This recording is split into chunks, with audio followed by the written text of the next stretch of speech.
சிவப்பு சேல கட்டிக்கிட்டு வேப்பிலையும் எடுத்துக்கிட்டு வேர்காட்டு கருமாறி ஆடி வந்தாளா.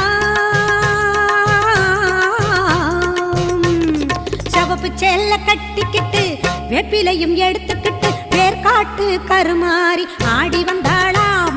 அவள் விருப்புடனே தொழுபவரின் வினைகளையே ஓட வைத்து பொறுப்புடனே நம்மை காக்க ஆடி வந்தாளாம்.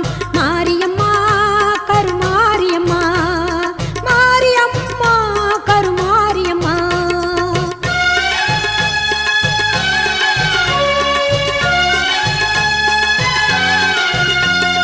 சிறப்புடனே பவனி வந்து சிந்தையிலே கூடி புகுந்து, சிறப்புடனே பவனி வந்து சிந்தையிலே கூடி புகுந்து கருணை உள்ளம் கொண்டு நம்மை காக்க வந்தாளாம். அவ மரகதத்தில் திலகமிட்டு மறிக்கொழுந்து